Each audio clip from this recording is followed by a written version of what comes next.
ready to go. So we will call, you ready? Okay, we'll call to order at 8:31. Adoption of the agenda as presented.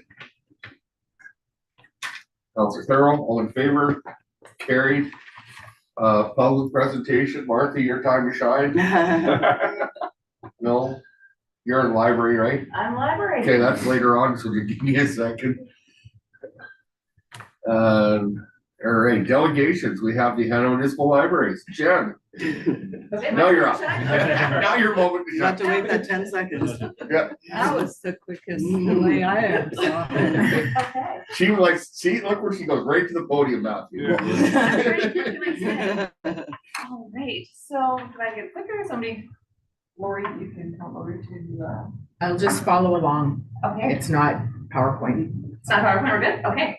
Good morning. For those who don't know me, my name is Jen Steinbreaker, and I'm the director of the Hanna Library. Today I'm here to share the partnership between Marigold Library Services and the Hanna Library and the benefit that gives our community.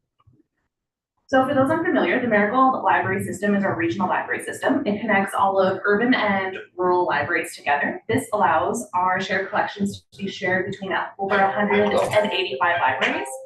This also gives us a shared collection, digital resources, interlibrary loans, IT services, and specialized support. Because we're part of Marigold, Hanna residents have access to more than just our library. When we're going through the slide, it's going to show the numbers for the 2024 audit. This is because Marigold has yet to complete their 2025. So when they complete their 2025, I can come back and give an update or just send a little packet for council. So the total levy investment into Marigold was just over $26,000 based on a population of 2,394. That amount is shared between the municipality and our library board. So in return for that investment, Hanna received nearly $492,000 worth of services. This includes the collections, IT support, delivery services, digital resources, training that would otherwise be funded independently. So for every dollar invested, we receive about $18.75 in services. So let's talk about access without barriers. Our patrons can borrow from 185 libraries across Alberta. To relay, we can borrow through other provinces. We can return library items anywhere in Alberta through New Libraries. New Libraries is free with your library card, and you can register online or with your library. Twice a week, we get deliveries from Marigold. This is one of our delivery drivers, Glenn. And we also offer home deliveries available at library through you. You can register online, and your books will come right to your mailbox, or if you're rural, right to your address. We also offer Friday deliveries for local residents who are shut in long-term care and that sort of thing. So you can return anywhere in the province, not only to a Marigold library. For Anywhere. example, you can go to Northern Lights up in Nell Point and drop off there. Yeah, and it'll go to their headquarters and then back to ours. So there'll be Okay. a little slip in the book and it'll say the date that it's returned there, so you don't get library fees from our library system. Perfect. Something we need to share. Yes, so anywhere in Alberta. And then again, if you have any libraries, you can even return in Saskatchewan and it'll eventually come back to us without fees. Awesome. Yeah. So in 2024 alone, patrons accessed over $146,000 worth of unique digital titles. When we talk about unique titles, this is the first time you rent it. So the renewal, that charge is not, or that total is not added to our collections. This includes ebooks, audiobooks, canopy streaming, ancestry, consumer reports, language tools, and more. And I just want to add digital access complements, it does not replace our physical collection.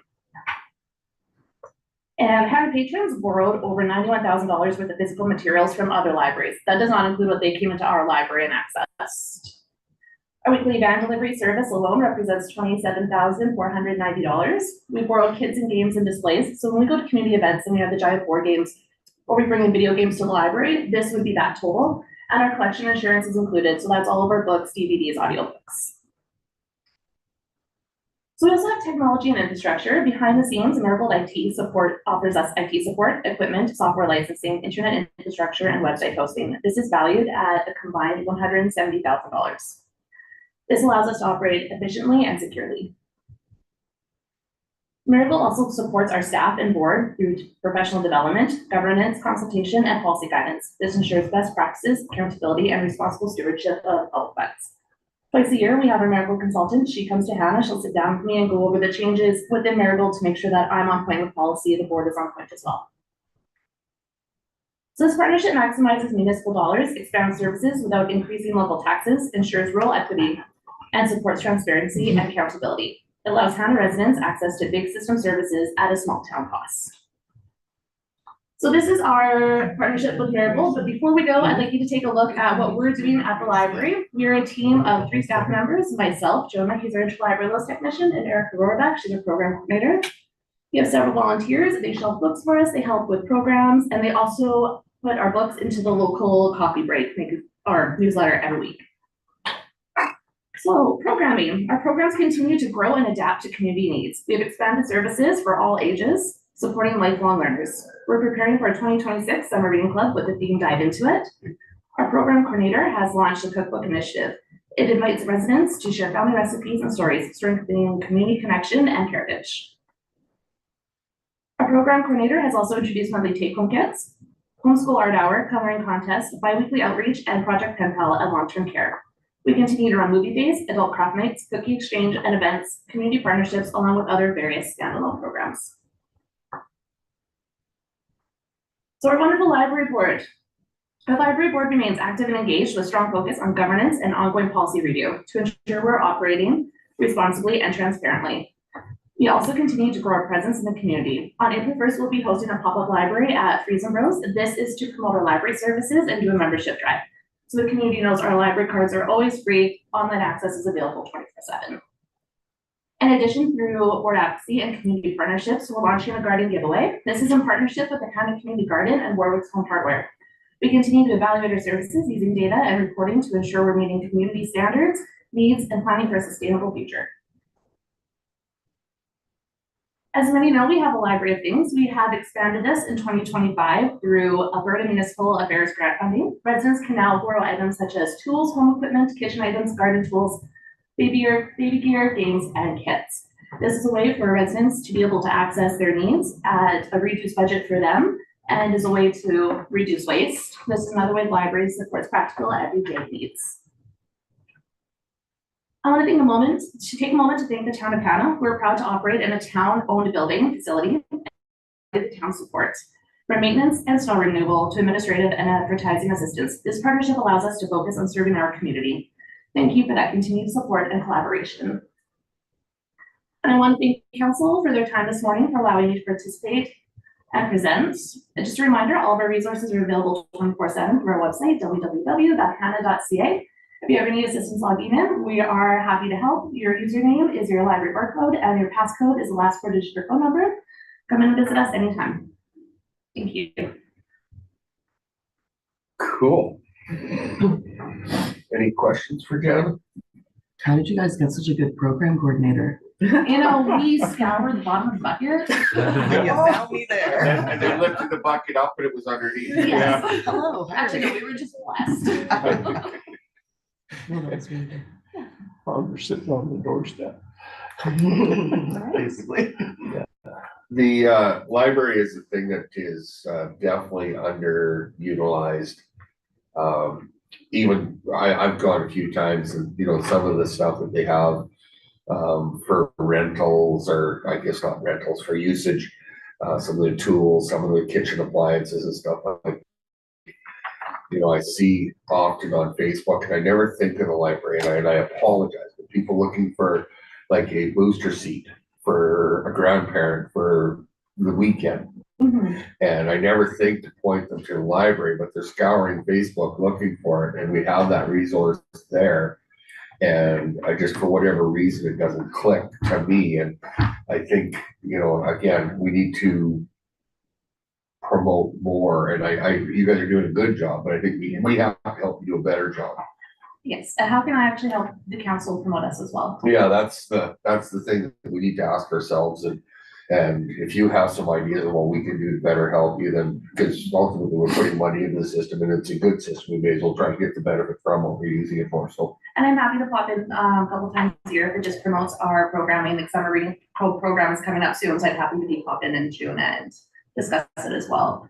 I do want to add something. I did this presentation with my children last night, and my daughter criticized me for talking too fast. My son said I didn't breathe enough, which is who I am.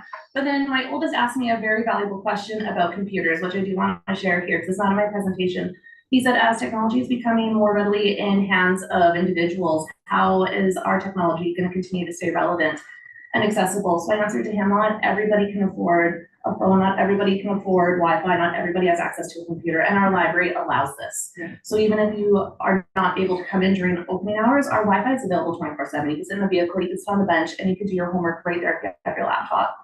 And then he asked about training for computers, because he knows I'm pretty much computer illiterate. Miracle comes in and they help us with their computer program. So we're able to help the residents that come into the library. We don't turn anyone away. We find the answers, and if we're struggling, we contact IT and we're able to help that way. So we're staying relevant and we're staying on top of things. Awesome. What's hours of operation? Right now, we're open 10 to 4 on Monday, Wednesday, Thursday, and Fridays, and 10 to 6 on Tuesdays. And we're looking at our hours to make sure those hours of service are actually being utilized by the community, or if we can switch them up better at the board meeting. So how come 4 o'clock? The students don't get out of school until 20 after 3. Actually, the library isn't really utilized after the 3 o'clock hour, and even though we're open till 6, we're not seeing the students. So we're just trying to see where our staffing hours are needed to make sure we're using the value of our budget properly. And again, we're gonna be discussing with our board, and it's ongoing discussions just to make sure our hours of service are fitting the community needs. I was gonna say you could do I don't know what you call it, a straw poll, and I see quite often there's different surveys about, pick this one or this one or this one for options, and maybe a tool you can use, so. So we're looking at maybe doing 2 later nights, so Tuesdays and Thursdays, we're looking at being open till 5 instead of 4. And that would give the students time to come in as well. So open at noon and then stay open till 5. But we would still continue to be Okay. open at 10. And it would just shift that extra hour that we're open on the Tuesday to the Thursday. So our hours of service, the total don't change, we're just shifting them around to be more Okay. accessible.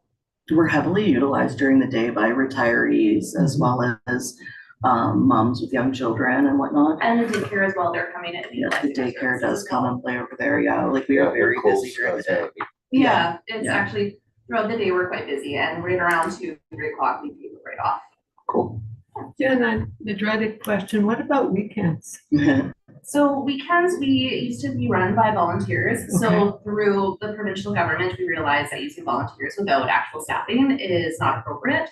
So we were paying staff to come in on Saturdays, and we were not having the numbers come in. You So weren't. we removed those hours and put those weekday hours for Okay. staffing.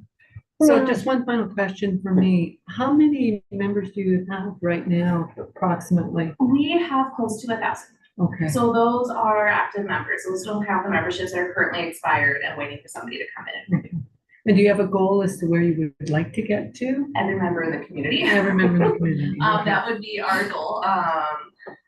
I would like to see at least 75% of Hanna using our library, because we Okay. do have the audiobooks, we do have the e-resources, we do have options. And again, it's more than just books. We have online study guides, we have the library of things, we have game kits. There's so much to use at the library. There's art hours, there's literacy more than just in books. Right. So when you say population of Hanna, which is awesome, but I know we have a large rural, well, not a large, we have a rural draw as well. Mhm. So out of that 1,000, would there be 250 that are rural, or approximately, or? I would say at least 250, 300. We have a lot of special areas residents that come in, the colonies come in and use our library as well. So we actually take their phone calls every day. They order a great stack of books, they're little readers, and we send them up to them. So Oh, there is a okay. huge utilization from special areas. Cool. Sounds like you're on the right track. Just keep on keeping on it. Like I said, Jen, I apologize. I don't utilize the library as much as I should, and I see, like I said, the odd stuff on Facebook all the time, and I never think to utilize what you have there. But yeah, we need to keep on helping you, and you can help us, and we'll do some great things, so. Thank you. What I'm finding the struggle with advertising is online seems to be not the place people are going anymore. It's just a tool where people are doom scrolling. They're sick of the internet. So they see our posters, they just forget to keep going. So we're trying to find different ways to advertise and be more involved in the community as well. What about and I'm gonna go back to years ago, what about flyers? Like, I know, at my shop, if there's a bull sale or something, or the rubber sale's going on, we put it on the table, the guys are having coffee, they quite often will pick it up. So is that something like maybe at the Friesen Brothers at Fresh Market, here in the office, that, I'm not saying a poster, but just a trifold brochure? To me, it seems to be, I know it's going backwards from where we've kind of gotten to, but it seems to be a better method of communication than than the email thing or the Facebook thing, so. I completely agree, and we're talking about moving towards those directions and pamphlets and posters as well. Perfect. You can drop a stack off at the shop. I have all the colonies in there, all the dailies. Oh, perfect. Yeah, If I could stack to drop a stack off and everybody can kind of put them up where they're going in the Yeah. areas I don't think of, that would be great. Yep. Perfect. Thank you, Jen. Appreciate that. Great presentation. And you're like I am, you talk way too fast, but hey. It's okay, I swear I breathe at some point. Okay. You didn't pass out on us, so that's good. She talks slow at work.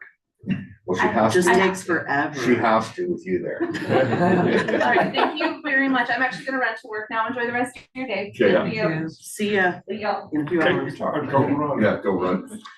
Motion to thank Jen for the presentation for information. Counselor Card, all in favor, carried. Don't technically need motions. Oh, yeah, we don't need motion. No, right, now. You just- Right. All right. It's overall. I mean, we're not a set of ones, right? 3 municipalities do committee of the whole. They don't do one. Okay, that's fine. It's habit. Yeah. It's 5 years of habit. You're trying to break me in one meeting. Yeah, he'll break me.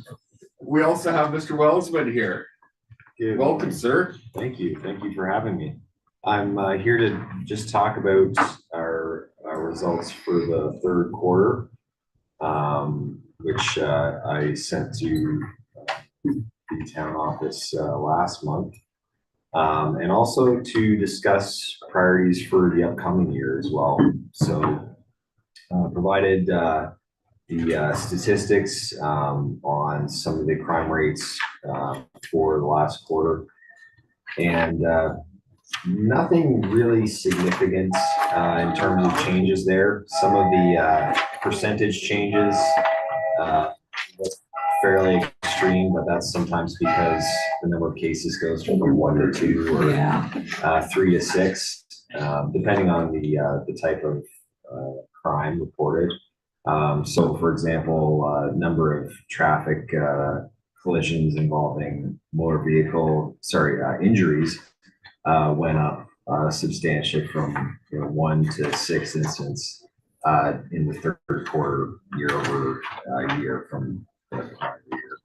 So we do keep an eye on those and look to see if there's long-term trending that suggests that we need to reprioritize in certain areas. One of the big things I wanted to speak with council and the mayor about for this meeting was going forward with our priorities for next year in terms of things that we track that are community priorities. So last year, we looked at traffic safety, proactive community engagement, and court-imposed condition enforcement. So some of those are fairly broad, like traffic safety. It involves writing tickets or warnings, partnering with the sheriffs to do static enforcement at scales. Proactive community engagement is essentially getting out in the community, attending ceremonies, school events.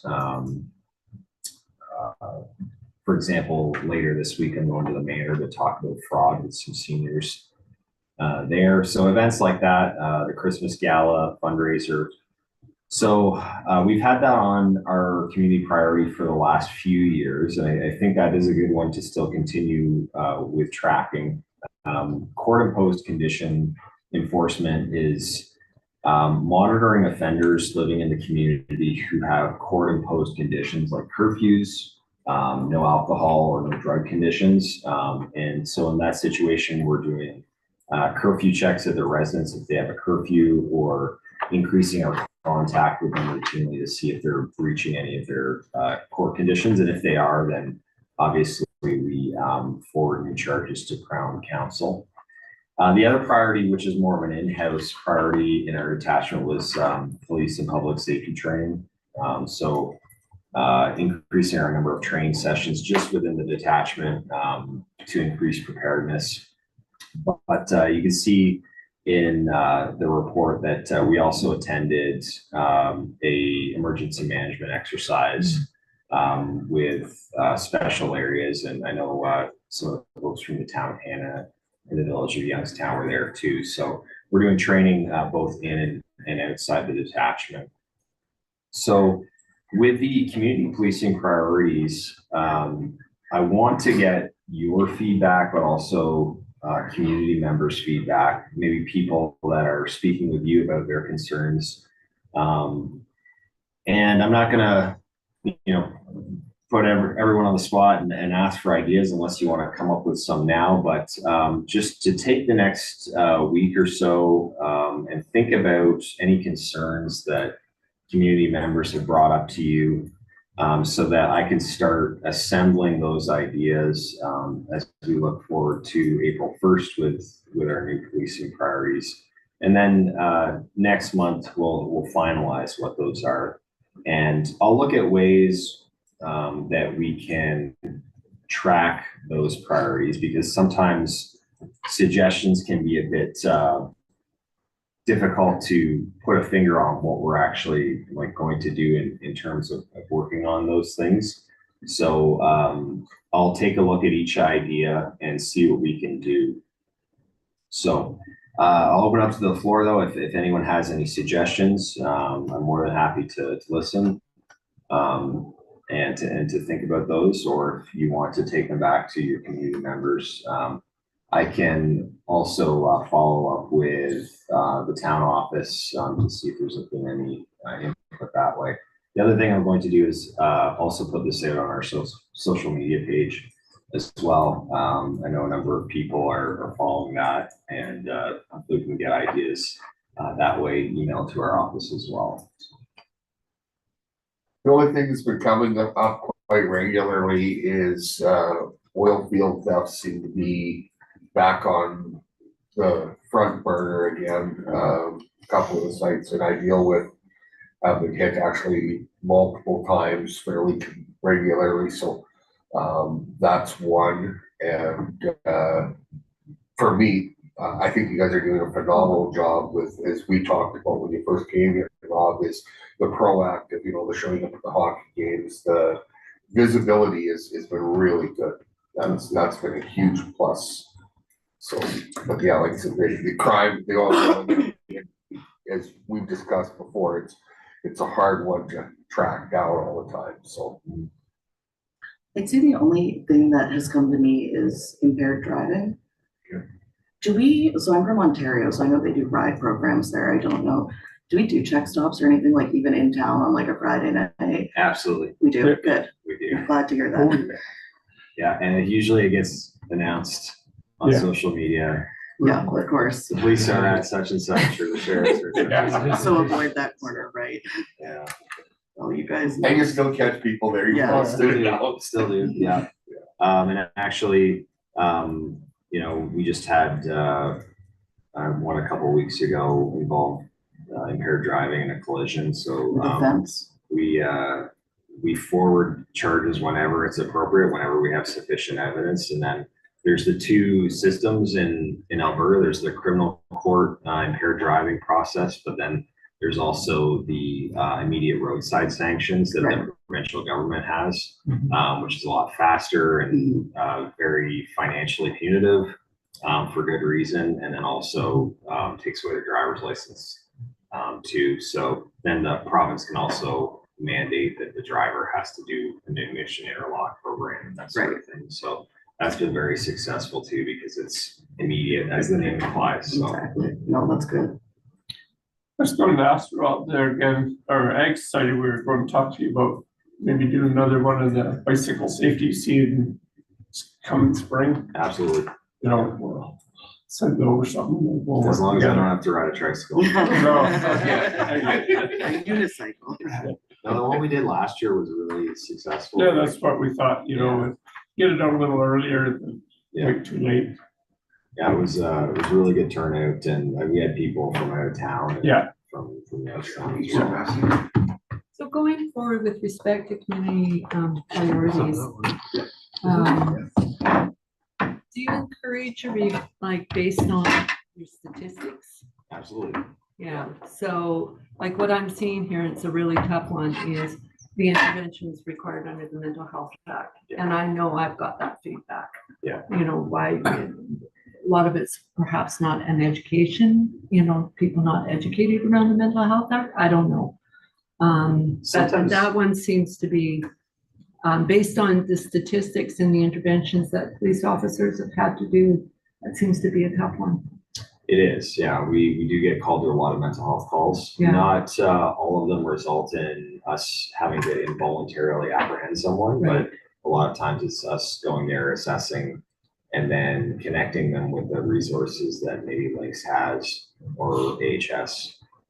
So there are ways that I think, you know, if we see that there's an area lacking or an emerging issue, there might be things that we can do to try to improve. So maybe the proactive referrals to other resources and track how we do those if we feel like there's a gap there. So Would that be a priority for you? I think it would be a good priority to make sure that anytime that we are called to a mental health situation, that we are directing them to the right place. So I think we'll just have to see what the best way is to track that and what we think the best solution would be. But when we come up with these priorities, I also want to engage with the experts in that area. Yeah. So if Alberta Health Services locally here sees an issue or a gap that we can do to improve, then, you know, that's maybe the thing that we would track. Okay, thank you. It seems when you do your little blitz on number 9 there in front of the shop, it's fairly busy. We did go out last week with the sheriffs to do some enforcement. They prioritize the commercial inspections because they have that training. Yeah. And then we sort of were in the surrounding area doing speed enforcement and other checks. So it was pretty successful. It was. Oh, yeah. Back to positive policing, proactive being on the most. Any other questions for Rob? I see Amy's back.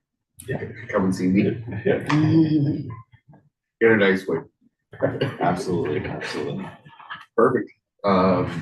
Thanks, Rob. Appreciate the presentation. And if you guys come up with anything, just either reach out to Matthew or myself or Rob, and we'll fill your agenda for you. Yes, I email a lot with Matthew, so he's got my email for sure. So send stuff through him, or he can give you my email address. So it's a long one. They are. Very It's cool. bilingual. Okay, thanks, buddy. Thank you very Thanks, much. Rob. How's the listen to that? Rob? Are you safe for the other section? I can, yeah. I'll just get rid of this. Just check yours. something for Scott.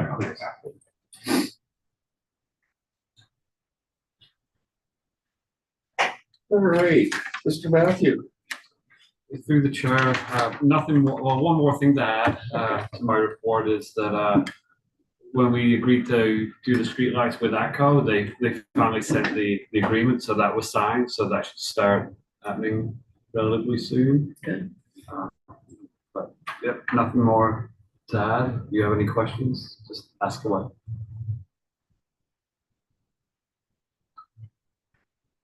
Oh, and one, I guess the strategic planning session will take place at the fire station. Oh, okay. And we have to, and that's May 29th, 30th, and I think it's April 29th, 30th, Yeah. and June, May 1st.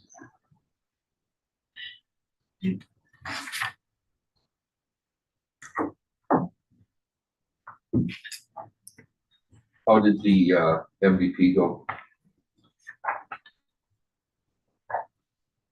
Yeah, I wish more people came. You know, there's a good group of people, but it'd be nice if more people came to that meeting.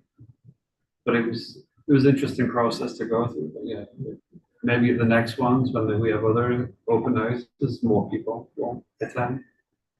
So it was quite informative. People walked away with likely a lot more knowledge around I think the biggest thing was to get people's ideas from that one. That was to get their kind of vision. So Okay. so I think we'll get a report soon from them. It was an interesting process. I went to set up some property that I was concerned with, I guess, for lack of a better. There's some very interesting ideas of where the town should go and how we should get there. Okay. The biggest challenge that I see from a ratepayer standpoint is some of the other ratepayers, their ideas of where we should be spending the money and how we should be spending it is challenging. I'll use that terminology. So, yeah, it was an interesting thing to go to because I went as a ratepayer. Of course, everybody starts referring to me as mayor. And I go, whoa. I'm just like you here. I said, I have some concerns and I said, I want to discuss them. But everybody kept coming, well, Danny, what's coming? No. I don't know what council's doing. I'm Danny here today. But yeah, no, it was a good session. Our table was fairly strong and had some really good ideas. You know, there was some really good information as far as what we have for lands available to the public. Lots of people didn't realize what is part of the town right now, so that was some good information that they got to see. Lots of ideas as to what we should be doing as far as developments and stuff like that. Recreation is obviously a hot button topic. Okay. But yeah, no, it was good. I got a lot out of it, like I said, just going as Danny and then but yeah, there was 14. Yeah, I think 3 tables all. Yeah. Right? And then there was obviously Palliser had 3 there, Dave was there, Nomi was there, Matthew was there. So yeah, there was 14 or 15 people came in and all had switched the input from our table in particular. It's really cool stuff, but yeah. So I think we're on the right track. Just we need more input. And again, back to the GFL thing and everything else that we do, you know, once the council passes it and puts it through and then goes, well, I didn't know about that. And I don't know how we get to the general public more. It seems like after something's done, everybody knows what we did wrong, but nobody has any input into it until we've done something wrong, perceived to be wrong. Mm-hmm. So I don't know what we can do to change that, but I keep thinking that these opportunities are there for them to voice their opinion and have input, and yet we don't get the people, so. They're going to generate a report? Yeah. So I think me and Dave are meeting with them next week or the next couple of weeks. So Okay. they're gonna go over that and eventually they'll come back to them. Okay. That would be very helpful. Good pulse. Any other questions, Matthew? None. Bylaw. This guy. So I wanted to get council's feedback on the schedule for the new community standards bylaw. And I looked up municipalities around the size of Hanna and then Hanna's related fees for the unsightly bylaw and then the noise bylaw. And the penalty section for first offenses, I noticed ranged from $50 to $250, and then the second offense ranged from $100 to $500, and then the third offense ranged from $150 to $1,000, and others resulted in court appearances, and these are all like very different. So, and I recommend that penalties for first offenses range from $200 to $250, just so people know that there is a consequence if they violate the bylaw, and that it's high enough to deter people from violating the bylaw. And then the one section recommended if people paid within 10 days or paid early, they could reduce that fee. But I don't think that would be the best idea for admin because it would create more of a workload and difficulties on them. I just wanted you guys' feedback on what you think. It's certainly, when I looked at it, it's certainly a wide variation among different communities. Yeah. I guess my question, Sky, is, do people pay the fines? Like, what kind of compliance rate is there? Is there interest on them? Is there a time frame that they have to pay it within? We don't put interest on any of our invoices that we fill out. So it's 30 days to pay your invoice, and that's just recommended. Do we know what percentage of compliance there is to people who receive fines? Are most of the people paying them, or most not paying them, or 50%? What are we? No, they do, in the end, they finally do pay them. Yeah, okay. So you're saying there's a, Yeah. Well, okay. So an unpaid fine goes on their taxes, is that how we're doing it, or? It's property related. And Yeah. yes. Okay, So all of these would be property related. Yeah. Okay. okay. Well, I like the fee increase, you know, let's make it a little harsher. They might learn something that's $50, just, oh, whatever, yeah. Well, and ultimately, what's been happening is with Sky and Chelsea and Tracy is we give them multiple warnings. And, you know, it's not like we're going out and writing a ticket the very first kick at the can. So I think if we're getting, that was the point of having a bylaw person, is to enforce these. So, you know, if we're getting our thumb down, so I think, yeah, do something with it. I mean, it's no different than with Mr. Wellsman. It's interesting, people will come in and complain that they got a speeding ticket, and my favorite comment back to them, well, were you speeding? Well, yeah, okay, so what's the issue? And that's the same thing with our bylaws. I mean, you know, if you don't cut your grass, it's obvious that that's what ticket is for, what the warning is for, so I think we need to give some teeth, and I like it. Do you have a lot of repeat offenders then? Some. I noticed in some of these, they have a time frame, for example, first offense, second offense, third offense. So first offense in a year, 2 years, 3 years, 5 years, like, cause I mean, I think we need to define what time frame is for an offense. Like, do you get after a year, do you start back at level 1, or after 5 years, you start back at level 1, or? Well, it goes to subsequent, so then after subsequent, it turns into, Yeah, but I'm just saying, what's the time frame? Like, so, Yeah. like, first offense this month, this week, Like, this is it year? a 30, 60, 90-day kind of It varies across schedule? municipalities. Usually what I do is if the person's kind of complying after the first ticket, then we'll kind of go back to phase Start one. with 0 1, Yeah, so discretionary. yeah, but we could do it all at, like within a year. And if like they don't offend again within the year, then it could go back to like the first offense penalty. Yeah. are you keeping the word ice in there? The snow and ice removal? Oh, that was just what it's That was called the in other old one, so we might take the municipalities. ice out of there then? Yeah, yeah. Perfect. So are you gonna supply a service to correct any of these? Like if I don't shovel my sidewalk, are you gonna send somebody over there to do it? We will hire contractors if person doesn't like shovel the sidewalk within however many days. I think, can't remember off the top of my head. I think they have like 48 hours after snowfall to shovel on their own. And then we reach out to them, and if they don't reply in a couple of days, then we'll send out a contractor. And they'll get billed for it. Yeah.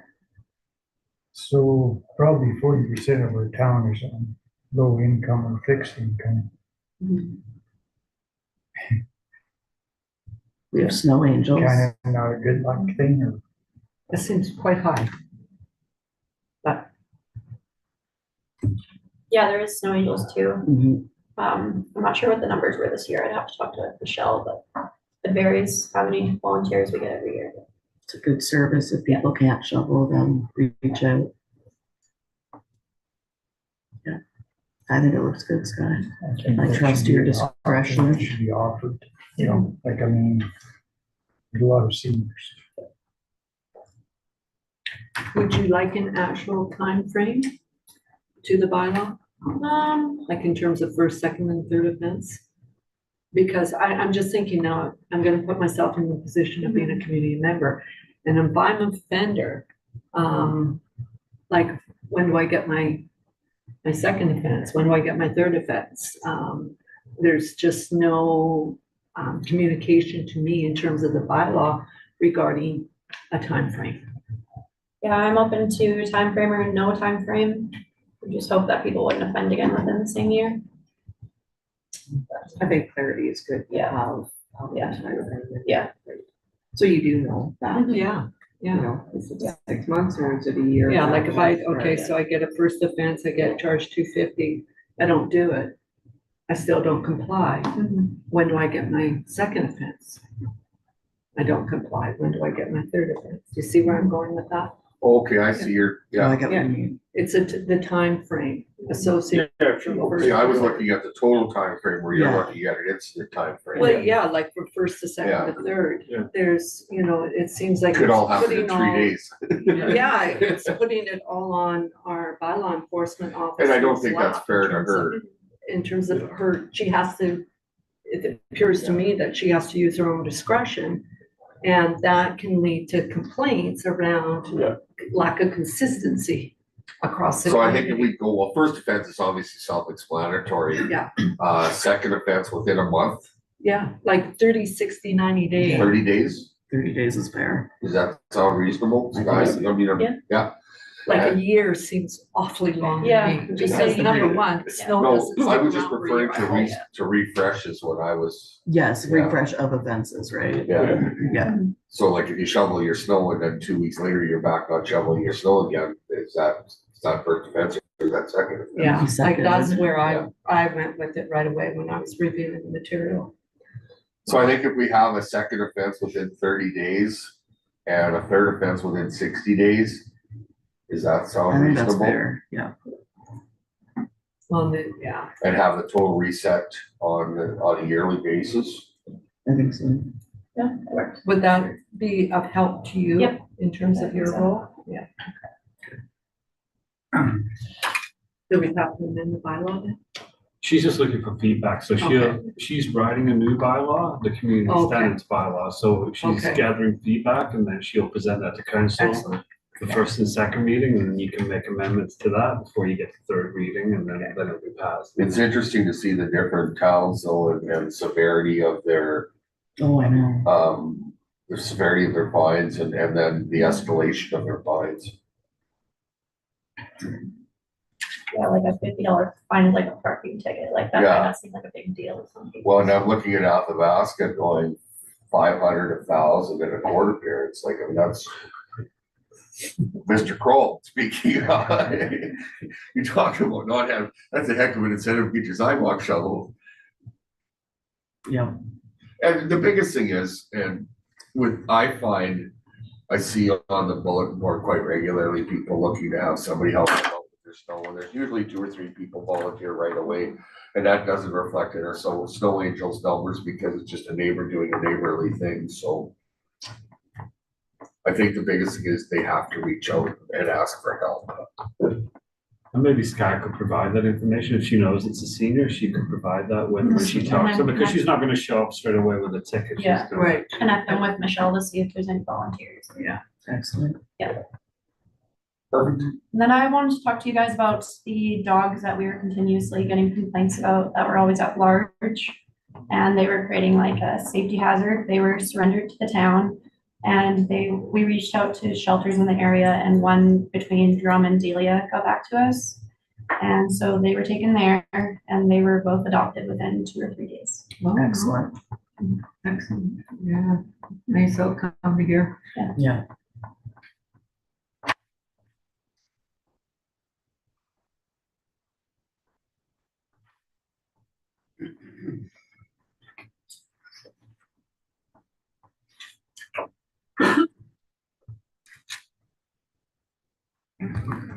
In that case, should we be supporting that shelter via a donation of food or in kind? Because I mean, ultimately, they're taking our problem and making it go away. Is it the problem of the town or the problem of the owners? Well, it becomes our problem is what It happens. may, Yeah. but, Like, No, I mean, if the person's willing to give them up for adoption, then I agree. But when it ends up being our problem because these dogs are out and about all the time, and then I know what you're saying, but I just, this shelter, I know the person personally, and they're struggling to stay open. And so, I mean, it's similar to the Harvest guy with the cat situation. They're taking dogs from us and dealing with them, so we don't have to.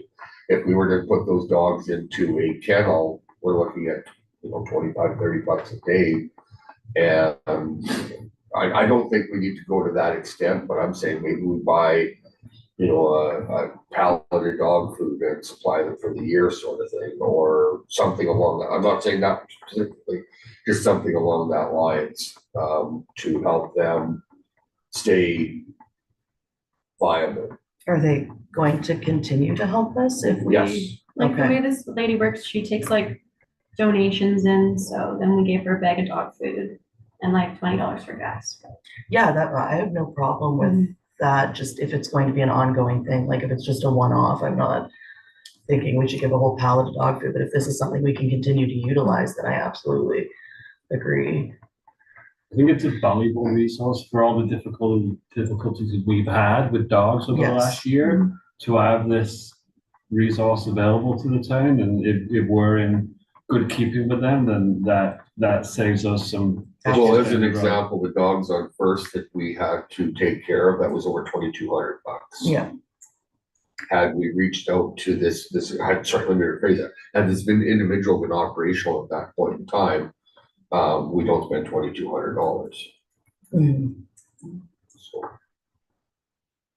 what come across $2,200? we euthanized a bunch of dogs Okay, and castrated and spayed and neutered a couple of dogs. It's really unfortunate that we can't somehow fund our own rescue better so that we do have more space for the dogs here, because like the rescue that they're in, it's not a good environment to have dogs and cats in that building. It would be stressful for both. But it is too bad that we don't have something in town that we could utilize. Like I know we can if we need to, or even just more people that are willing to foster in those situations. But I do think it's great that we have this other connection outside of Delia, and I support supporting that, especially if they're helping us. And then I'm working with Public Works to find like enclosures to keep dogs if somebody, there's a loose dog for like 2 hours or so, there's somewhere to put them. That's Because good. right now there's not. What about the old kennel? Yeah, we debated fixing that up, seeing what we could do, because there's been like problems with people getting their dogs from it in the past. But we were impounding dogs. We Yeah. were not holding them for a couple hours. Mhm. So back in the day, because my dog was a repeat offender. I was a bad pet owner.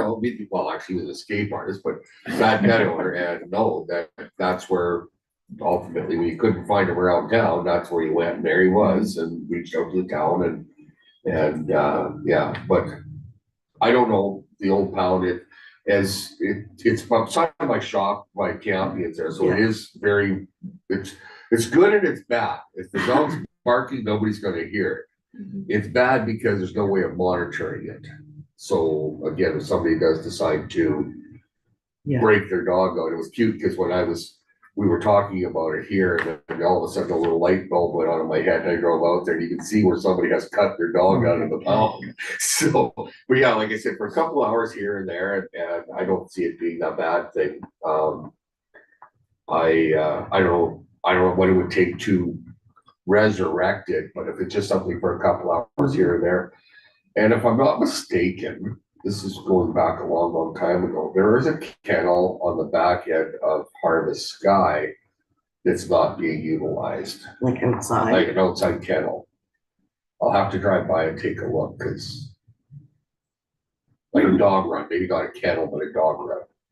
It's all right there somewhere, Just the but shed. Yeah, I think, well, there's a that's dog house type thing there. yeah, it's there's. usually where the dogs. cats go. And I mean, there is a kennel inside that is technically designated for bylaw, but like it's literally in the same room as the cats. So Perfect. That No, one just, down we have there, to do you'll- some looking. absolutely, but what you're saying, the place next to it does sound like a good option for holding. And that down can, by I the old believe, lift have station storage again in it is- as well. Yeah. Somebody's using it You for know, I mean, it storage. could be. inside. a decent place that spent, another time. That's what I was money told. on. I've never Sorry, what was that? Stage Hannah, but Brayden was gonna talk to them about moving their stuff. So Stage Hanna have all their stuff inside that kind Where? of, inside, Oh, inside, yeah. VIC. No, Oh, in the Like, Yeah. the one by Danny's shop, Oh, they have stuff in there too. Oh, okay.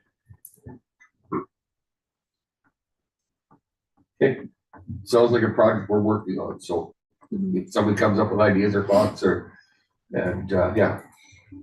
Cool. Thanks, Sky.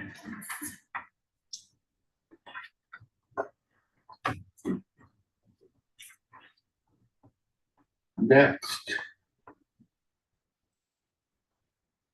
So is there any chance of those dogs returning back to town? the ones that were taken to the shelter, no.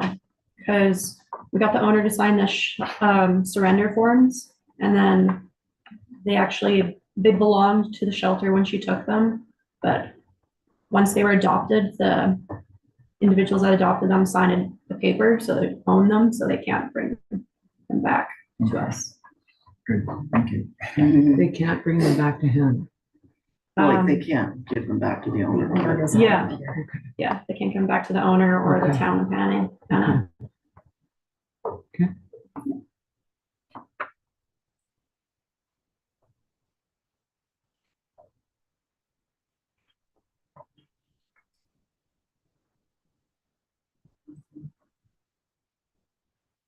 anti-bullying. So through the chair, back in 2012, the town passed a anti-bullying bylaw, and it seems roughly around this time, many municipalities were passing similar anti-bullying bylaws. This came to our attention recently due to some other events taking place within the town. Since we passed the bylaw in 2012, we've never done anything with that bylaw. There's no been bullying tickets issued or anything like that. So we've asked the RCP and the local principal to come here and join in this discussion.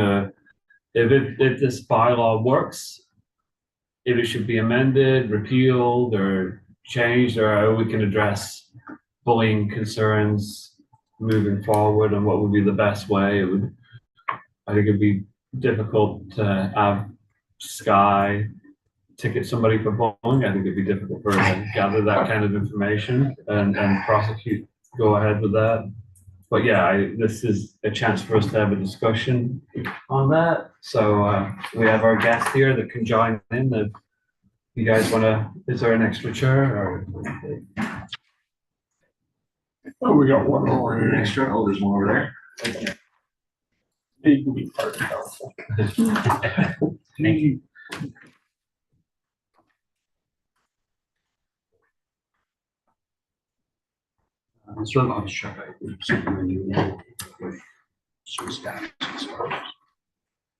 So the bullying bylaw was attached for you guys to review before the meeting, and so if you have any questions, concerns on the bullying bylaw, or if our guests have any comments on the bylaw or issues they see in our community that. The only comment I want to make is that I feel like too many people use the word bullying like just way too broadly. I think it's, if somebody says something that you don't like at school, it's not necessarily bullying. I think it's more about, because everybody talks about this bullying issue we have, and I don't doubt that there are issues. I just think that sometimes bullying is the term used for things that are not actually bullying, but more just kids. Yeah. For the RCMP's part, when Mr. Norwood asked for our inputs, I can concur on the enforcement end of things. To my knowledge, there has not been any issuance of the bullying bylaw by the RCMP in this time that I've been here. The other thing I shared with Mr. Norburn was that in the definition of bully in part 2, some of the verbiage in there, like verbal taunts, name calling, put downs. Those, there are issues with those terms in terms of charter, potential charter issues, and freedom of speech concerns. So, for example, the name calling or verbal taunts, or those sorts of things. If someone were to issue a bylaw ticket on the basis of name calling, that could be challenged in the courts on the basis of a freedom of speech. And the other thing I shared with Mr. Norburn was that if we received a report of extortion, stealing of money or possessions, or like criminal harassment, we would use the criminal court process to deal with those issues as opposed to using a bullying bylaw. We would also work with the school if it happened in a school setting to deal with that. So there might be situations where restorative justice might be more appropriate as well. Going back to the charter challenge issue, if someone were to challenge a ticket that they received for bullying, my understanding is the onus would be on the town of Hanna to hire a lawyer to prosecute the ticket, and therefore any costs associated with that would be on the burden of the town to do so. So it would not be prosecuted by like the Alberta Prosecution Service, for example. So those I think were just some of the issues that I brought up in my email to Mr. Norman there when he asked for comments. So this time frame, I was with Hockey Alberta at the time, and we have this same type of issue is what's going on or what's perceived to be going on. And the term bullying is such a ambiguous term. I was up at school and talked about it, could be shaming, could be, people's sensitivity as well, it varies from person to person.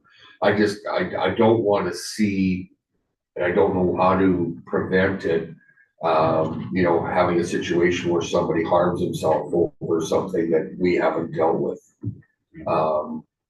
And I'm not saying it's ever going to get to that, but with the things that have happened in the past, be it whatever the case is, I just don't want to put Hanna on the map for all the wrong reasons. So, if there's a concern, then we need to deal with it. And, we can't go with, well, it'll never happen here.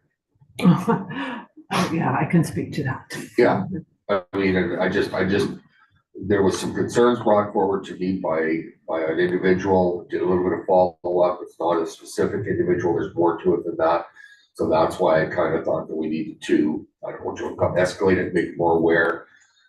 Is there something that the RCMP can do in conjunction with our youth as far as bullying, or what is acceptable and what is not acceptable? Back to our proactive versus reactive.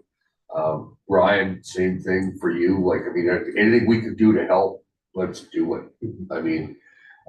To me, it's something that I just don't want to be famous for all the wrong reasons. Yeah, like 2 weeks ago, I went to the high school and did a presentation to all the high schoolers, and I discussed all of the applicable criminal code offenses that might apply in cases where you would think of it as a bullying situation. So, threats online, sending messages, sextortion issues, those sorts of things. And that's huge. And I talked about how we enforce those laws where it's appropriate. All of those things are covered by the criminal code, and I think the consequences that a child or a youth would face in the criminal court is more enforceable. So if, let's say, a youth engages in something that's illegal, and the court requires them to attend counseling through, the probation that they're issued through the court. It's far easier for us to make sure that that happens than it is to issue like a bylaw ticket. Yeah, no, and that's what I'm looking for. Like, I mean, this bylaw just popped into my head, because like I said, I dealt with Hockey Alberta. And as soon as Hockey Alberta had a stance on bullying, it became rampant. And, this one did this and said that, and yada, yada, yada. And I want to bring this forward more or less as a refresher, so that we don't, I'm not saying we're gonna invoke this bylaw again, but I just want to make it sure that we are aware that there are some concerns, and make sure that we're doing all we can to make sure that these concerns don't escalate. Brian, anything on the school side? Well, I put together some information. I sent it to Lori, actually. I don't have it on this. You sent an email or? Yeah. Okay, I'll need a couple of minutes to log in and retrieve it. Corey couldn't make it today. He's on a ski trip. He said he'd take one for the team. Oh, that's nice. I don't know which is better, going to a council meeting or going to skiing. Yeah, sorry for that. Yeah, you're not gonna bring like, well, it does get pretty rough around here sometimes, so just kidding. So I thought that I would share some stats that we had, as well as like our proactive approach to this and what we're actually seeing. But the school's has had some unfavorable public notices on Facebook. Negative feedback. Can I just stop it, Ryan, your name's Ryan? I don't Oh, know. sorry. I don't know Oh, you. I'm Ryan Duckworth. I'm the vice principal. JC JC Sheriff, Sheriff. okay, thank you. Sorry about that. I just, Yeah. I'm usually the one who don't know who somebody.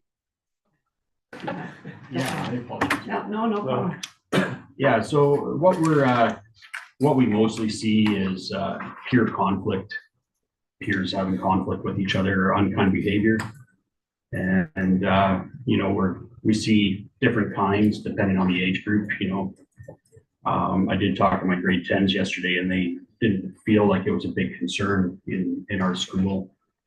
They said that they would avoid people that they didn't like or didn't get along with in the past and that sort of thing. Our elementary, it's the grade ones that are still learning how to work with each other, and it's all developmentally common in grades 4 to 6 as well, where they're still learning how to be kind. And so we have done quite a bit to build social skills, emotional regulation, conflict resolution. I would say that, looking at the stats and just, I've been in 5 different schools so far, and all of the schools that I've worked in all have had similar issues. I don't think JC Sheriff is an outlier in any way. And it can really, a classroom can be impacted by one student. And, one person has a huge influence on what happens in there. So we've seen it when students come in, we've seen it when certain students leave, and all of the conflicts have resolved themselves all of a sudden. So, so a lot of the issues that Corey and I were talking about were societal and developmental challenges as well. And a lot of our students are dealing with trauma, mental health challenges, complex home environments. And, yesterday I was dealing with 2 students with severe trauma and had a conflict. And just in the heat of playing tag in gym, and then felt he was targeted, and then he lashed out at the other boy. And, these 2 have a history over the years, and it's just kind of how it goes, right? And so we've been working on that. The school's put quite a bit into for financial resources over the years. And our latest, not for the last 5 years, we've had the Leader in Me program. It's not a program, it's a framework with a ton of resources, actually, so that we can help teach people by Stephen Covey. If you've read the book, you kind of know that the first 3 habits are all about building personal responsibility and accountability and, putting first things first and being responsible. And the next 3 habits are all about working together. How can we win? How can we collaborate? Because when we collaborate, it's better for everyone. It's a way to build empathy as well. And we have a lot of resources that are implemented in all of our classrooms, especially our elementary really uses these resources a lot more, I feel. But we have human resources. We have our family resource worker, EAs, classroom teachers, administration. But we also have an integrated school support program where it's a gentleman, Mr. Tolu, has been funded by the Calgary Police Service, I believe. And that program is to help run more programs. And we have Project Reach that runs more programs. And it doesn't seem to matter how many times you say be kind and how many programs and how many sessions we have. It's a process, right? It's a process of raising children that they're not going to always behave appropriately. So have you guys brought in a lot of the parents? If you have the same issue with certain students, start with the parents. That's where I sat on the school board. I was on the disciplinary. And when it come to the board, really it wasn't the kids' fault because we do the parents. That's where they had to start. But if they didn't start there, problem was never solved. Yeah, when an issue comes up, I mean, I have extensive notes, sometimes 20 pages of notes on who said what and what happened, the timeline, and who was all involved, and witnesses and all these sorts of things. And we also include notes from the parents and what they're seeing and hearing from at home and what they would like to see happen and so we're working closely with parents every single time. So I have lots of investigations, I call them, into these conflicts anyway. How do you hold offenders accountable? In different ways, like if we can, we try and do some restorative practices so that they can learn to get along with each other, especially if they're in elementary school. They still have, they have a lot of years left together. And so trying to get them to understand that they still have another 10 years or 8 years left of school together, that, we try and get them so that they're on the same page. And I think we did that again yesterday with 2 fellows that a lot of the time these students are best friends one day and then enemies the next day. And that's what it's just, it's children. What about adolescents?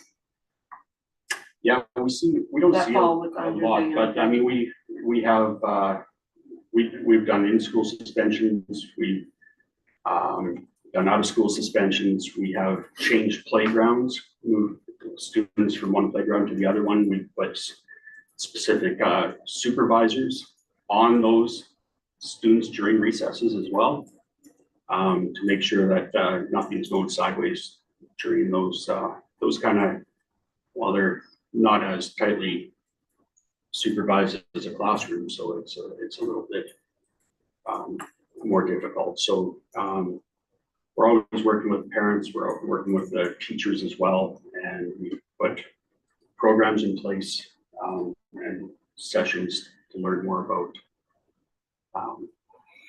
not anti-bullying, but just being kind and that sort of thing. So.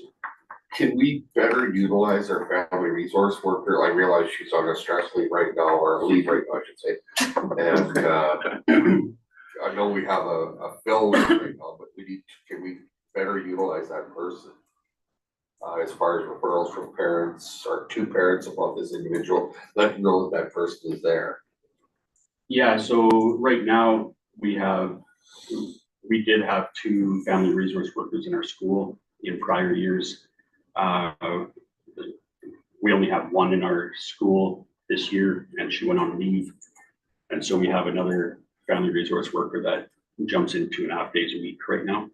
And so absolutely, we are utilizing him. And we're also using Mr. Tolu, especially in our elementary end, because he's working small groups. He works in small groups with groups of students that are having trouble with conflict. And we have another program for our elementary called Chill, where they go and they work together on different little projects. So there's a lot to it, I think.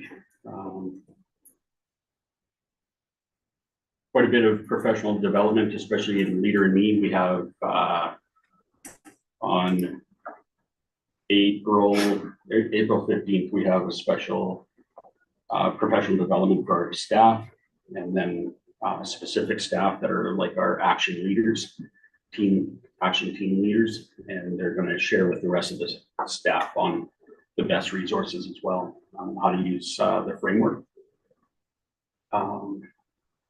I don't want to take too much time. I just, No, it's fine. yeah, It's good information. okay. Yeah, as I've said, I had a meeting with Ryan and Corey and, oh shit. Who else? Ryan Wales? Ryan and Ryan. Yeah. Yeah, the Ryans. And, I expressed my concern because when there's a post on Facebook about somebody moving to the community, the school was getting a very negative portfolio, basically. And when I moved to Hanna 26 years ago, the school is a big reason why we came here or stayed here. I could have picked anywhere in Southern Alberta, and the school was super strong. And again, the social media wasn't what it is today. And I wanted to reach out and make sure that the school understands we've got their back, and we need them to be a strong partner in our community. Because if we have a school that has a bad reputation, it's similar to our recreation, we need to have that solid group there. So I explained to them that, oh, go ahead, Ryan. I was just going to say that the posts on Facebook are outrageous. Yeah. And usually those parents have children that are directly involved in this unkindness with each other and just as guilty as the other ones.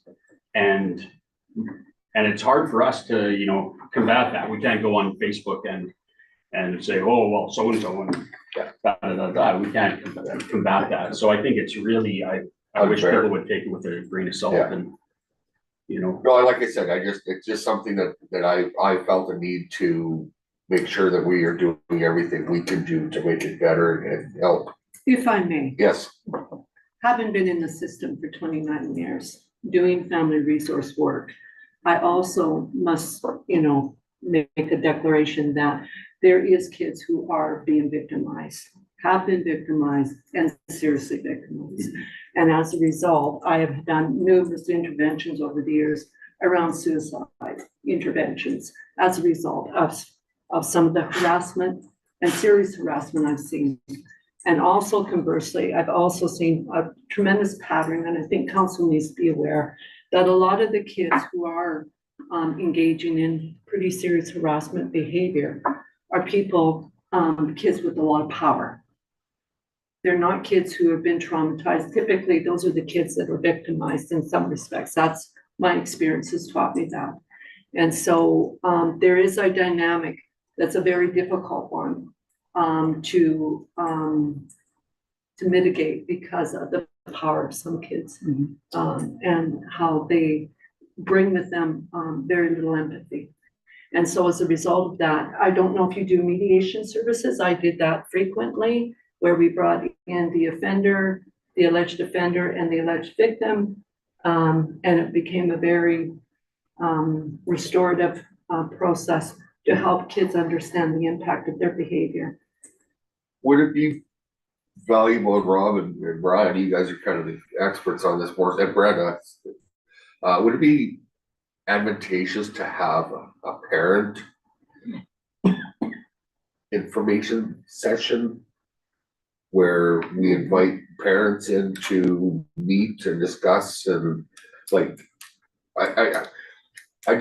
it's always, I didn't know, or it's not my kid. And I think if we could reach out and cover more, the more people we can inform, and the more people we can get. And maybe if it's, you guys know these people, so maybe we need to bring in a group of parents and go over what we're doing and what we can do and what is being done. Does that make sense?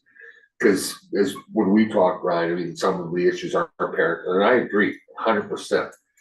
But if the parents aren't being, I don't know, held accountable is not the word I want to know. Informed, I guess, is the word, how it, as to what's going on or what potentially is going on. I think maybe that's part of our reach, I guess, term. Yeah, I'm just wondering how this anti-bullying bylaw, how it would be a resource to the community and the school, like if it's not been used. I think, you know, it wouldn't be so much the school, it'd be on,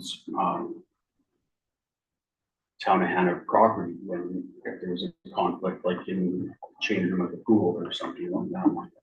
You have a little bit of power, maybe, but, in the school, and then we have our own. So the only time I heard of this bylaw being considered being implemented was when there was an incident at the pool a few years ago. Yeah. A pretty serious incident that I feel was somewhat swept under the rug on both sides because nobody wanted to deal with the bullying bylaw, but the RCMP at the time also said they couldn't do much. This was something that was like illegal, probably beyond the bullying, but that was the only time I've even heard it brought up ever. The idea of maybe using it. So to me, it kind of seems like, so like, what's the purpose It's of a having toothless it? tagger. Essentially, yeah. I don't want to speak on specific incidents, Right. but anytime there's an allegation of a criminal incident, we look at that incident, and if we have questions about whether or not it can be prosecuted, Mhm. we go to Alberta Crown Council Mhm. and we lay out the specific circumstances of what happened to the best of our knowledge based on witnesses, victim. And we get the opinion of Crown Council because they're ultimately the ones that will prosecute.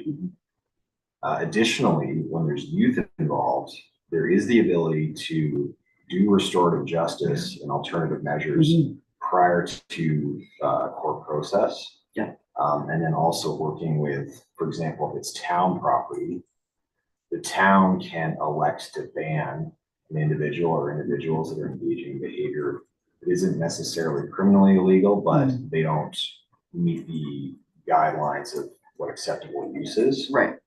So I have seen in the past where the town has done that with certain individuals.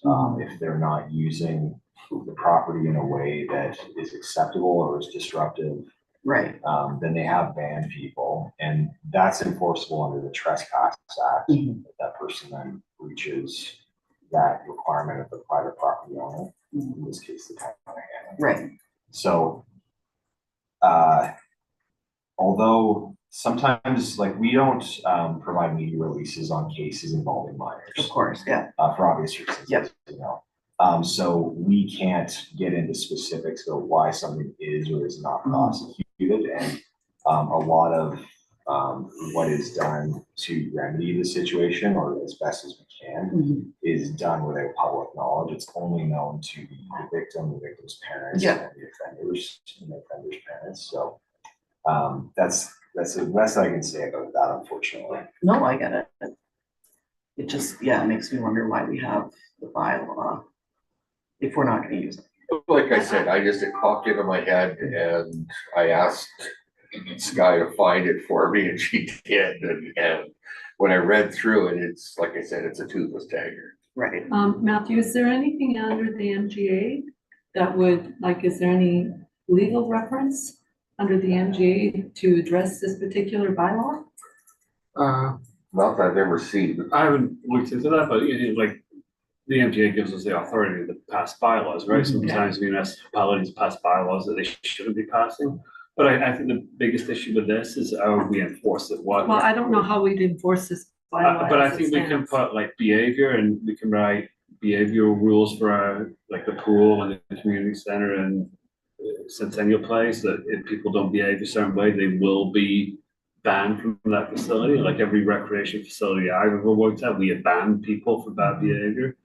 And so we can And do then- that, that might, you know, alleviate some of the issues, but, And in terms of best practice, bullying in and of itself is often something that's not described in legal basis, Mhm. correct?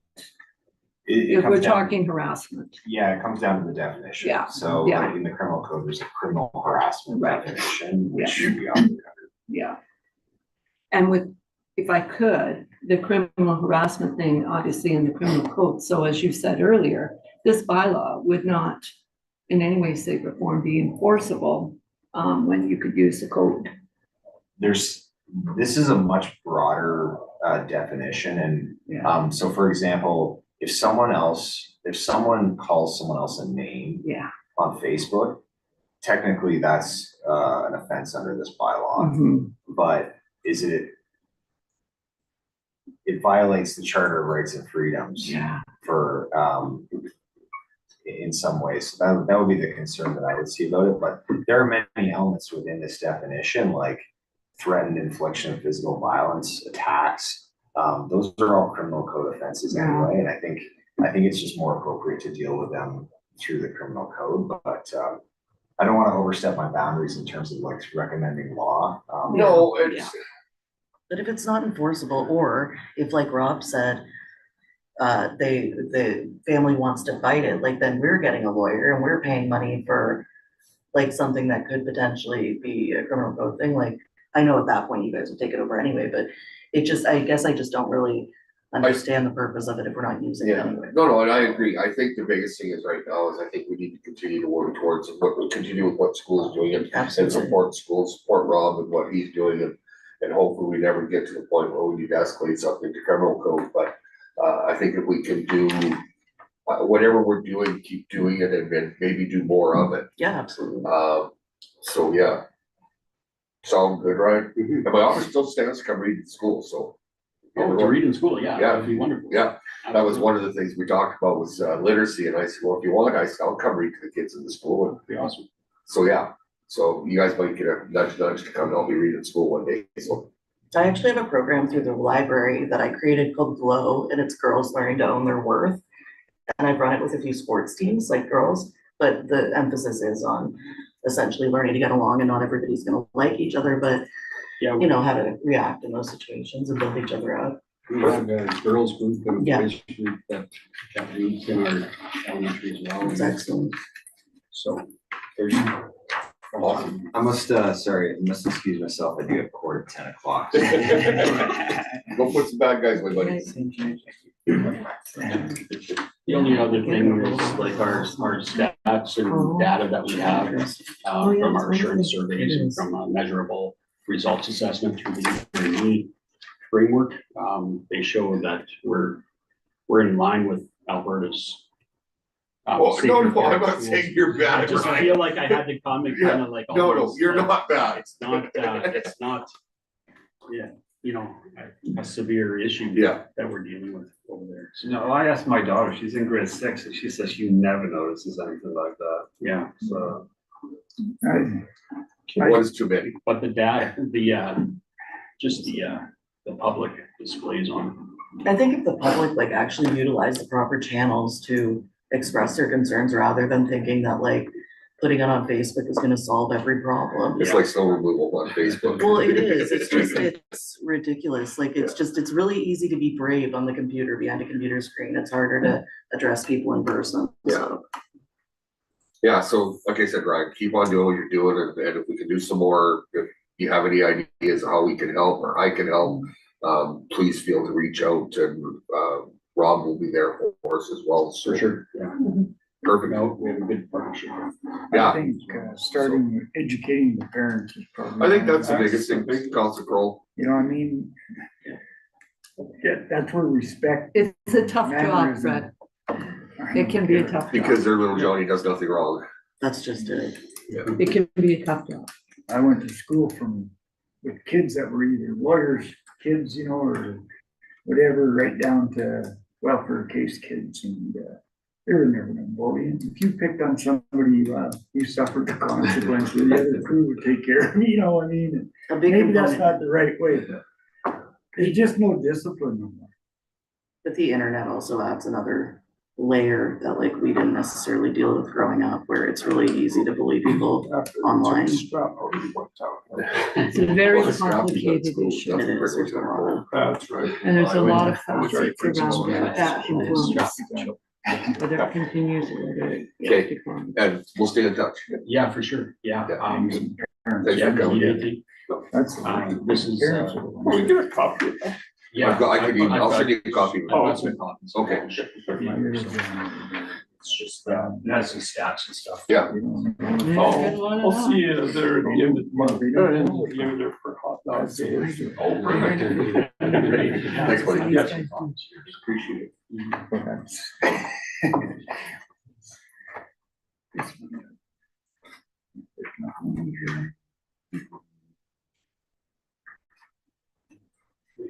Awesome. It's not this guy. So I which don't know. school did you teach at? No. Suffolk? I was a principal in My Dean. favorite- Yeah. And then I was the principal in Chester. Yeah, that's right. Yeah. That's it. And, I have saved that into the management folder and want to circulate it amongst the counselors. What's up? Cool. And I just want to apologize for all the dings. That's because my email Yeah. is open. Well, I was trying to thinking figure out about if my it was me. computer learning. So, yeah. I was going, shut up, Debbie. No, Yeah, no, that's fine. So I'm just gonna. Okay, We and just again, got a Ryan, train thanks. coming through. Appreciate you stopping in. bud. So, what do we You do betcha. with this?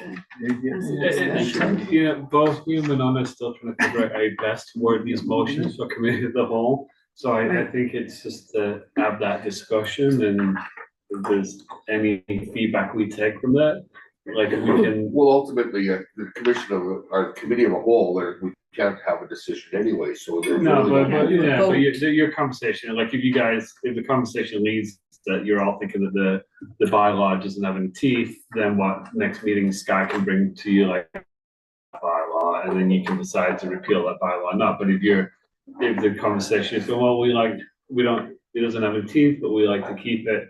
I was gonna say, the only problem with repealing it is that a sign of throwing the towel and saying it's not important anymore, and that's. my That's right. Maybe Yeah, it I needs to be think that's where rewritten we're though. going. I think No, that's no, the and- thing. yeah, I know. My recommendation is we need to rewrite All it. of, Yes. instead of some of our. Anti-bullying needs to get out of there. That's number one. It's a harassment. It And was like, perhaps- I think the community standards, I think we talked, was it community standards? We did Mhm. talk about another option for wording of this, of, Mhm. you know, like behavior and just like banning people from facilities, and that's what that would be, and not to go on anything criminal code or Yeah. anything that the RCP would look after, or the school would, but our facilities, we want to make sure that Okay. people are behaving in our facilities. Yeah. And we have banned kids from our facilities for various And this infractions. harassment doesn't just apply to kids, Oh, no, no, Yeah. no. right? Yeah. I mean, we've got lots of adults that are engaging in these. Okay, kinds of so direction is for Sky to wordsmith and, I think she needs to take out anything that's actually criminal Yeah. code. Yeah, she can research some other places, and then maybe we'll bring it back to And the the same- committee of the same- whole and I- discuss. what we could do as far as criminal code is mention that this is a criminal offense based on this and so on and so. So they know the difference, basically, yeah.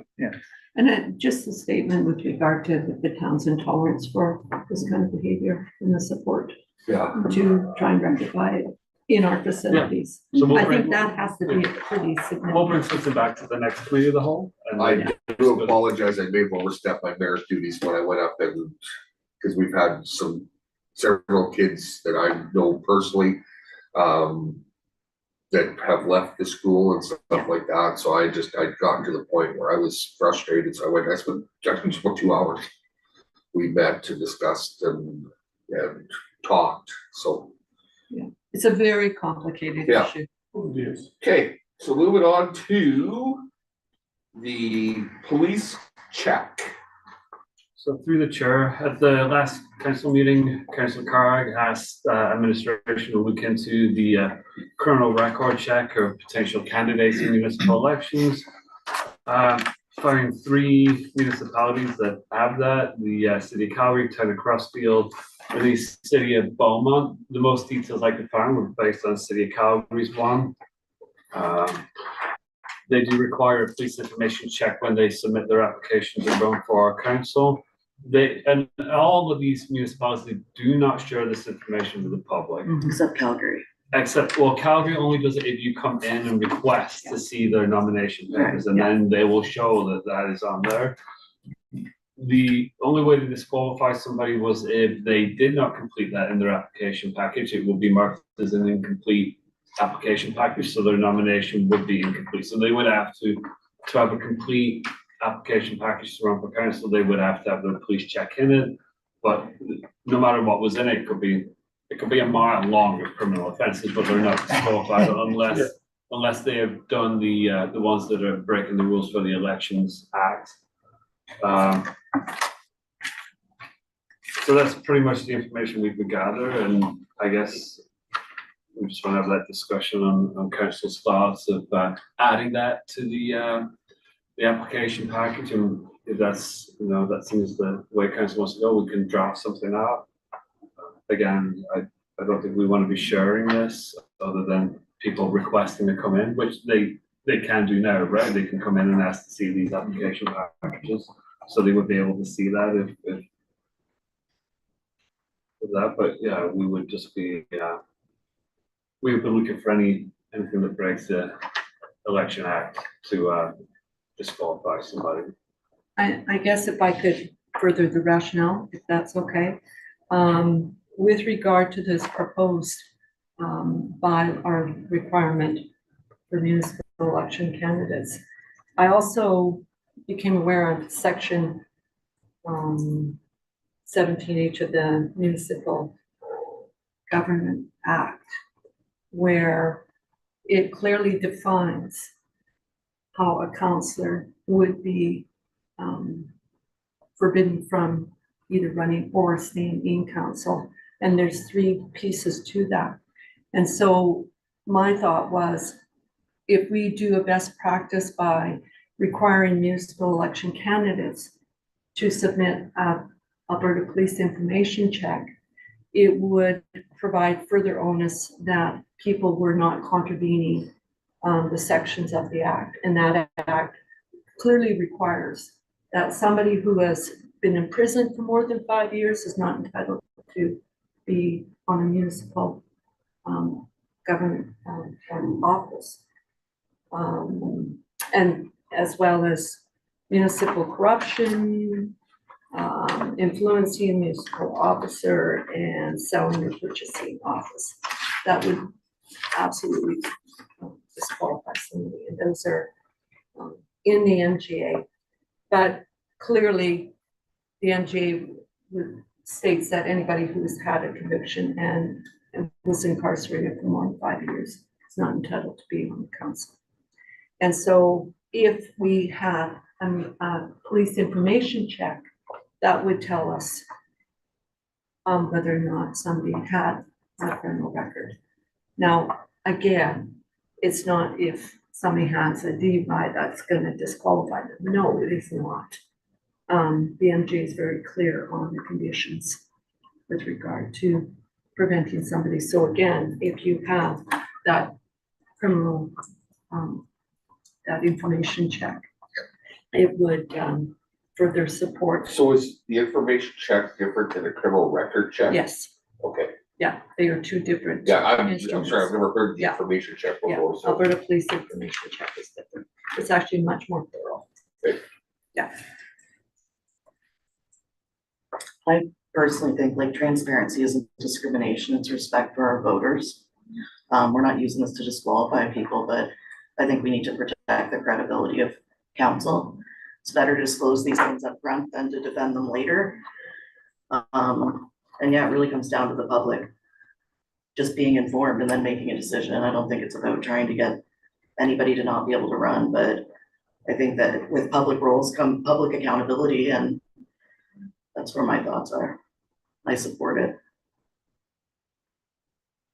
Certainly the goal is to protect our community. Yeah, and we wouldn't be sharing this information, and we'd have to make sure that when because we publish the nomination papers on our website, that information is pulled. But what it's going to do is going to deter people who already have this on they know that they're not going to pass, right? So they're not going to run. That is the intent. Yeah, but we're not gonna be publicizing this information, No. because that would put us in a bad spot. But it would deter. But if they don't meet the criteria, why would they have nomination papers submitted? What I'm saying is we wouldn't have to accept their nomination if they breach any of those three conditions, we wouldn't accept their nomination, so we wouldn't publish it anyway. We wouldn't publish But- it and But if they would have to declare that on the nomination paper. Yeah, no, but that's what we're saying though, if it's part of the nomination process and they have, as you said, an incarceration record for more than 5 years, it's not deemed to be a valid nomination paper because they breached that portion of it.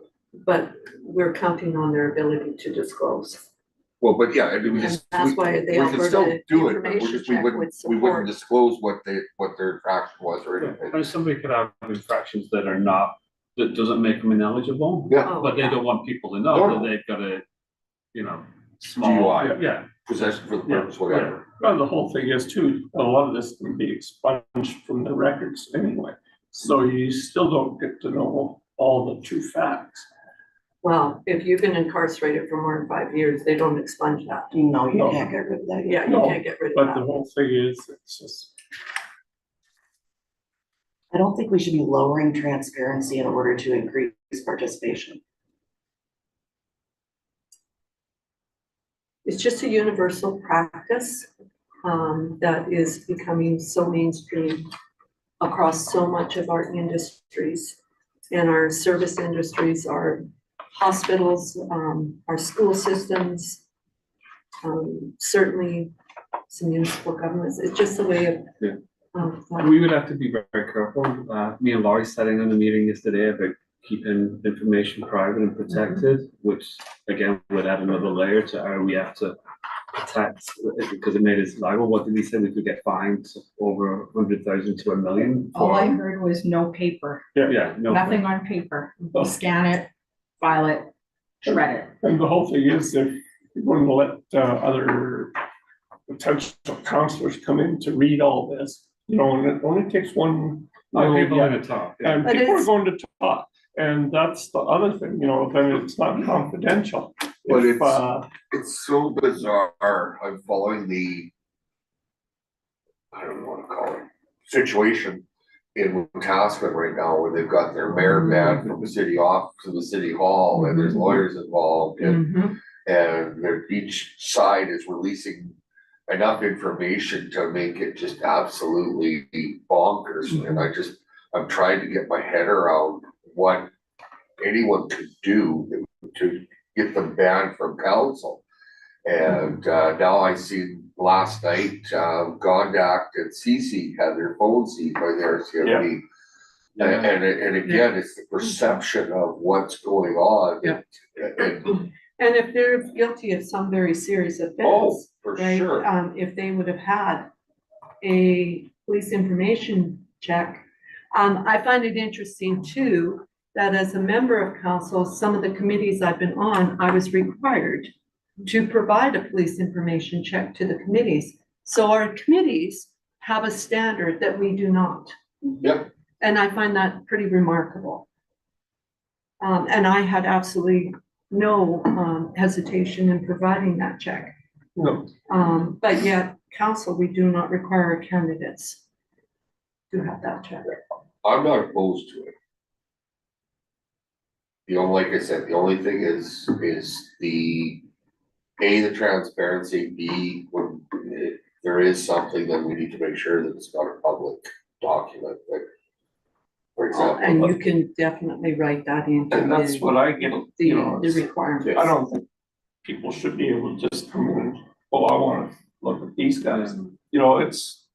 If it's gonna be private, it's going to have to stay private. It's not. It's interesting, to note though, that if somebody has a criminal record, particularly incarceration, certainly under the vulnerability, police, where if you're working with children, for example, you have to have a vulnerability police check. Yeah. That is public information. Anybody can acquire that. It doesn't, it doesn't disclose the details but it can give one an indication as to whether or not somebody has been involved in that kind of concern. Okay, just looking at Calgary's here, I see no problem with it. Agreed, disagreed? I think Calgary's looks good. So, I guess we'll task you with wordsmithing Calgary out and town of Hanna in. And I'm sure they have some very expensive lawyers. That's kind of what I was, yeah. Yeah, you'll definitely. And the other side of it is, there's no need to reinvent the wheel. So I mean, if there's a wheel that turns and it works, then we don't need to be the leader of the pack, so. Well, if there's already 3 requirements that's necessary, I mean, long as it's hard to swallow, but it's. Well, that disqualifies somebody from sitting on council. It's Yeah, in the that's MGA. all it takes. Okay, no facility tours, we're short a couple today. And, anybody got anything wild or exciting going on? I'll give you some information I learned at the PEP meeting. Boyan has got a new CAO. We just hired her the day before our PEP meeting.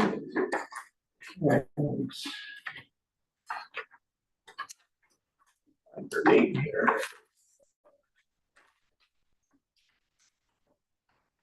Sasha Martin, she's the new hire. If you Google it, you'll find a lot, so. Yeah. I was gonna say that name rings a bell for some reason. Sorry? Sasha Martin. Martin. She's from, comes out of Heidi Prairie, way up north. Bell for some reason. Yeah. Yes. Okay. I sat in on a meeting with Michelle on the family resource workers situation as well as Tolo, and yeah, it's the two, Tolo is new, it's they formed, really like it. I'm going to continue to be involved with that group, and so yeah, other than that, I've got nothing new and exciting in our world. Off to the big city tonight, so yeah. Early tonight, though. Yes, we're gonna leave a little bit earlier already. I'm working on like right now, but that ain't gonna happen, so. But yeah, we're looking forward to everything. I've got placed by Armand's on a board with the Alberta Environmental Protection Group, as far as water usages, things like that. I'm going to actually have the Red Deer River Municipal Long Group, Red Deer River Watershed Alliance come and do a presentation in one of our information sessions. They've been recruiting us actively to come. Richard Warnock, the mayor of Sundre, is the chairman. He's been lobbying me to join. I'm not a fan of joining something just for the sake of joining something. So I said to Richard, I said, if you want us to join, you need to come and tell us why we need to be at the table. So he's, There's 2 separate groups. there's about 4 different groups. There's, Okay. yeah, and that's part of the concern I had with the Alberta Environmental Protection Group, being involved in that is we've got so many groups doing the same thing, but they're not the same. It's like with our doctor recruitment, there's 4 different groups in Hanna doing doctor recruitment. And I really wish we could get them all together and do one. I've met the new doctor, she's really cool. Yeah. And, but yeah, we seem to do this with so many things, whether it's stuff that we do, it's whether, I mean, even cancer research and medical research, we have so many groups all competing for that same dollar and all trying to get to the same goal. And I think that's one of our challenges that everyone has, is to maybe narrow down the focus a little bit of what we're doing. That's why I said to Richard when he lobbied me to come, and I said, well, you come and tell us why we need to be there. Yeah. What's the benefit of us being at the table? Yeah. And so Richard agreed to come. I just gotta find a date that works for him and works for us, so. Other than that, it's been quiet. That's good. The concert goes, No, it hasn't. well, maybe I've got everybody scared. Oh, man. Nobody comes and bothers me, so. Yeah. Okay, thank you, everybody, and we'll adjourn at 10:16. Town early and. Yeah, your world has not been quiet.